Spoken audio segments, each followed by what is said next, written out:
Hello again, fellow Mystery Files. Today I am excited to bring you my top 10 literary detectives, either amateur or professional. And this list was a lot harder to put together than I imagined it would be. The top of the list was easy and definitive to me, but I had so many contenders to fill in places like 7 through 10, and it was hard to make the cut as a lot of them were fairly close together. And I kept going back and forth, and I nearly expanded the list to the top 15, but then I thought against it. But anyway, before I begin, make sure you hit the subscribe button to keep it up to date with the channel and with all of my content. I'll start off with some honorable mentions, and this isn't even the complete list of honorable mentions, as I had to cut some contenders from the honorable mentions list to avoid this video being like an hour long. I considered this trio of popular hard-boiled detectives like Sam Spade, Philip Marlowe, and Mike Hammer, and while I don't typically enjoy these kinds of novels, I do enjoy these detectives and their specific books, but they just didn't make the cut. Inspectors French, Morse, Dalgleish, and Rebus were all professional detectives who were close to making the list, but they were simply outshone by the ones who did. I considered both of John Dickson Carr's amateurs of Gideon Fell and Henry Merivale, but they didn't make it. There were a trio of religious detectives in consideration, namely Brother Cadfael, Father Brown, and Sister Fidelma, but they didn't make it. Father Brown was close, but I think a lot of the affection I have for him comes from the TV series, and I'm only going on the literary merits for this specific list. There weren't too many female sleuths in contention, but Miss Silver and Mrs. Bradley were possibilities. I also considered some teenage sleuths whom I grew up reading, like Encyclopedia Brown and Nancy Drew, but they didn't make the list. There also weren't many more of the more current detectives in contention, but Myron Bolidar was close to making the list. I also considered the likes of William Murdoch and Marcus Didius Falco. Albert Campion, Tommy and Tuppence, and C. Auguste Dupont also narrowly missed the list, with Tommy and Tuppence essentially being number 11, but I do feel their skills as a detective are questionable, so I left them out. Starting the list out at number 10 is the only duo who made the list, and they're here mainly for nostalgia purposes, and that is Frank and Joe Hardy, the Hardy Boys. And they were probably my first literary detectives. I really enjoyed reading about these two teenagers who were just infinitely smarter than the adults in their community. And while some of their early depictions are not great and haven't aged well, their development over the decades, really almost a century at this point, is fascinating. They exemplify the best of the young community at any given moment in time since their debut. I think many of the different iterations of the Hardy Boys contribute something more to their characters while expanding on the existing material rather than simply ignore it. I think they work well as a team, with Frank being the smarter of the two, but Joe being the more man of action. But they neither of them are slouches in any area. More so than many of the other detectives who did make the list much higher up, I think the Hardy Boys involve themselves in a much wider variety of crimes, are more active investigators, and are more reasonable in their deductions. We don't get a lot of solutions seemingly out of nowhere like we do with a lot of others, yet their deductions are logical. Now, these books are meant for young readers, so the mysteries are simpler. The reason why I don't have Frank and Joe higher is because, I mean, first of all, they're teenage detectives.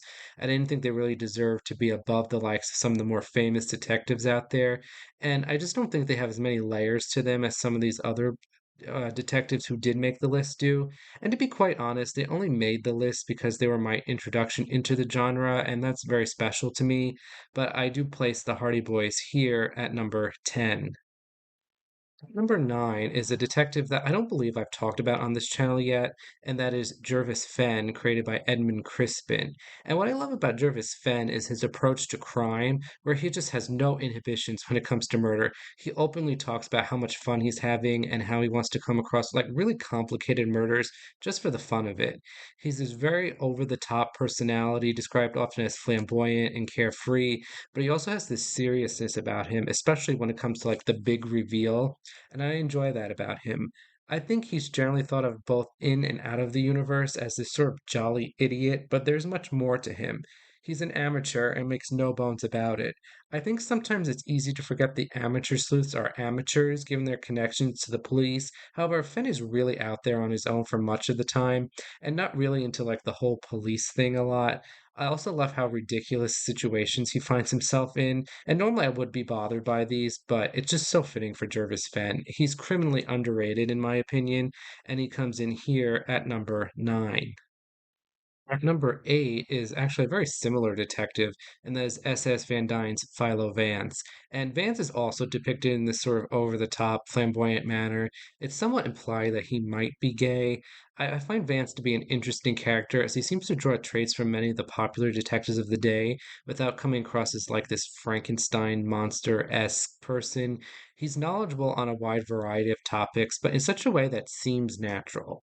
Now, given the similarities to Philo Vance and Gervase Fen, the reason why I have Vance above Fen is first of all, I simply enjoy his books more, I think, but also Vance's detection skills are just slightly stronger to me. Vance has this habit of claiming he knows who the killer is right away, but doesn't voice his opinion and waits for the evidence, and this makes him come across as more complex and smarter than Fen. It really could be either way, honestly. I also think Philo Vance stood the test of time slightly better than Fen.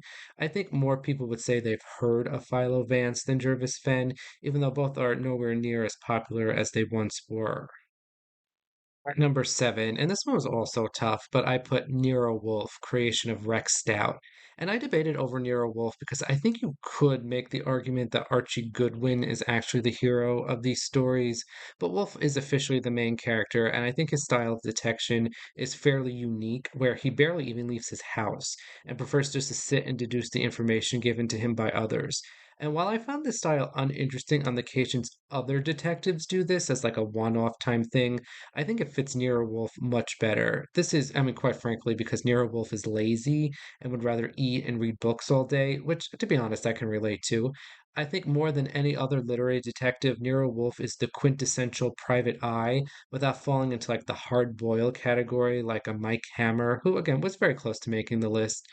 Like many other detectives, Wolf's background is just as mysterious as the stories he appears in. We do learn something of his background in one novel where he actually does leave his house in the country, and it's actually very touching. He leaves for personal reasons because his old friend was murdered. I do wish there was more character development with Nero Wolfe overall, that this is something Rex Stout admitted he wasn't really that interested in, but Nero Wolfe and his orchids do deserve their place towards the middle of my top 10 list, here at number 7. At number 6, and this is like the final one that I really debated over where they should go, like in a serious manner, because I do sometimes find this character obnoxious. But at number 6, I have Lord Peter Wimsey, created by Dorothy L. Sayers. And this is the first true gentleman detective on the list, and he too has an interest in criminology, although his interest is certainly more toward like what we would consider the forensic than most others. He's the typical Renaissance man as he's intelligent and athletic. I think more so with whimsy than any detective I've spoken about already. I love his relationships with other people. He has the likes of Charles Parker and Harriet Vane and Mervyn Bunter, and I find these relationships to be one of the more endearing things about Lord Peter. I did hesitate putting him this high because I do find him haughty and obnoxious, and not in a way that I find enjoyable to read as I would when some other characters act this way. I think his courting of Harriet Vane does come across as just really arrogant initially. Now, Lord Peter is the first literary detective to break this mold of existing just to solve society's problems. He does fall in love and he does have friends and interests outside of solving crimes, and that's why I did put him this high. However, I think there's another detective very similar to Lord Peter whose character is also somewhat similar, but I think it's just written superiorly in every way imaginable. So that leaves Lord Peter Wimsey here at number 6. At number 5, and these top 5 were very definitive for me, and the order was mostly set from the get-go, and at the bottom of this top tier is Ellery Queen. And Queen was really one of the first, if not the first, in a long line of literary detectives who also write mysteries. Like Lord Peter Wimsey, I do find him a little on the obnoxious side, but unlike Lord Peter, Ellery Queen gets knocked down quite a bit. That's one of the things I like about him is that he is often wrong and makes many mistakes, and he does take the time to reevaluate the situation and move forward. He seems much more human than other detectives from the Golden Era. He's out there partying and socializing in really such a manner that isn't approved of by the elders in society, because he is not a wealthy aristocrat. He's just sort of seen as this like wild young man. And what's very relatable to me is how many existential crises he goes through. He's always trying to help people and play God. He thinks he can prevent the unpreventable. And there are just a lot of layers to Ellery Queen that I don't think are apparent in like individual books, but when you take the series as a whole, you can see it, and it's very interesting and unique. So I put Ellery Queen here towards the top of the list at number 5. At number 4, and 4 and 3 were the ones I kept switching back and forth a little bit, but I did decide to settle on Roderick Alleyn at number 4, created by Niall Marsh. And the reason is that Allen is not really the first of his type, whereas the person at number 3 is debatably so. Allen was the detective I was referring to when I was speaking about Lord Peter Wimsey. I think Allen's just a much better version of him. His romantic relationship with Agatha Troy and a few actresses before her felt very genuine and emotional, which is very unusual for a man in that day and age. Whereas Lord Peter comes across as something of a chauvinist, Alan comes across as the gentleman he is. He's very complex in this regard. He has his professional duties, his familial duties, and now his romantic interests to balance. And when they clash, he gives careful attention to each of them. It's very raw and very different for the time. And even though Lord Peter Wimsey has his relationship with Harriet Vane first, I think Alan is the prototype of this sort of arc going forward. I always loved his relationship with his male friends as well, like Inspector Fox and Nigel Bathgate, where he actually cares for them. They aren't just these people he's friends with for the sake of social status or to like move the plot forward. He befriends the people he wants to and not the people he's expected to. And we see a lot of disdain that he has for the culture of his class, such as like having debutante balls and all that.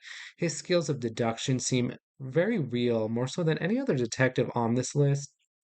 Alan's skills seem the most human.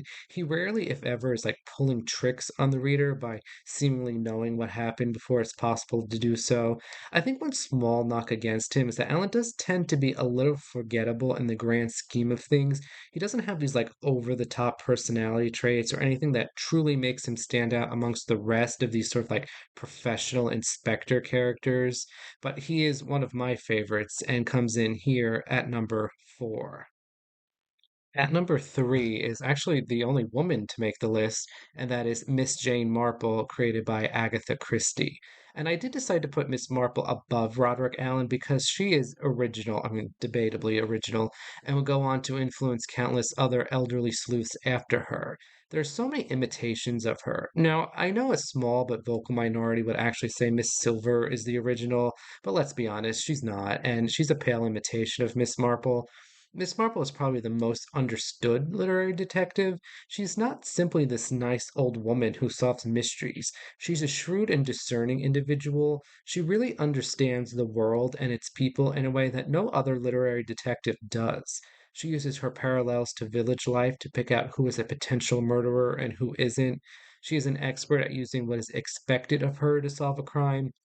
She knows that as an old woman in a village, no one will particularly notice her, and people will speak openly to her, which allows Miss Marple to learn information the police will not. And she very much takes advantage of this, often feigning like an illness or pretending to be confused. No one is ever on their guard against her, and unlike other detectives, Miss Marple can never be led astray. She has all of this life experience that she knows who is being honest with her from the start. Miss Marple is truly unique in the Golden Age, and she comes in at the top 3 at number 3. At number 2, and this is the only detective in my top 10 who didn't originate in or around the Golden Age, but this is a classic detective, and that is Sherlock Holmes. And to be fair, the end of the Holmes story do barely reach into the Golden Era. I think a lot of what people know about Sherlock Holmes comes from like the subsequent films, TV shows, video games, etc. And a lot of my affection for him does come from those things, but I'm focusing squarely on literature here, and there's no doubt Sherlock Holmes is an all-time great. He's not the first sleuth or consulting detective, as he would put it in literature, but he is certainly the most influential. He is one of the few who actually focus primarily on physical evidence rather than psychological, and this actually led to his own field called Holmesian deduction about the proper method to investigate crimes. And Holmes is probably best known for his eccentricities like his drug use and smoking and all of these other unusual hobbies he has, which I think are probably more unusual to us today than they would have been to readers back in the day. He's also brilliant in a variety of subjects and a good fighter as well. I think modern day of adaptations of Holmes focus more on these things than the character. The stories, there's more to Holmes than just being the sort of like wacky figure. There's his friendship with Dr. Watson, who was his only friend, and there's this lack of relationship with women, except on the very rare occasion of Irene Adler, who doesn't really appear as often as I think people think she does. And the stories go into why Holmes is like this, but the movies never really go there in any meaningful way. And Holmes clearly has influence in pretty much every detective who came after him, so he deserves a high placement on this list and comes in here at number 2.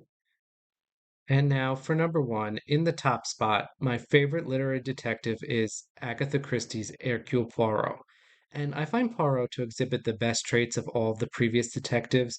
He has the unusual habits of Sherlock Holmes. He has the ability to extract information and blend in like Miss Marple. The list goes on and on. And as Papa Poirot, women confide in him. As a Belgian, he plays up this funny foreigner persona to appear dim-witted and confused and mixes up his English idioms. His skills of deduction seem impossible, but when explained appear to be so simple that you facepalm over how you missed it. He cares deeply about the victims, whether he knows them or not, and will stop at nothing to get at the truth. I love his relationship with Hastings and how, despite Hastings being his best friend, he treats him with no special regard because Hastings is kind of a dodo and can't be trusted to not accidentally reveal secrets he should be keeping. For Poirot, the truth is of the utmost importance, even more important than his own life and his friends' feelings. We've seen Poirot in a wide variety of cases, and he does make mistakes. He is fallible, and I think that's important in a detective who sometimes have the tendency to be perfect in this sort of like inhumane, robotic way. I also think some of the more recent adaptations of Poirot get his character largely wrong. He does have a backstory as a Belgian refugee, and this forms the basis for much of his early appearances and influences why he does what he does. It's not totally fleshed out, but very few detectives' backstories are. I do feel like we know more about Poirot and where he came from than many others. I just think every appearance of Poirot is delightful. He's an excellent detective, a fantastic character, and always brings a smile to my face. So I put him here at the top at number 1. And that's it for today. Don't forget to like and subscribe or leave a comment below. Next week, I will be ranking my top 10 detective sidekicks, so stay tuned for that. Until next time, Mystery Files.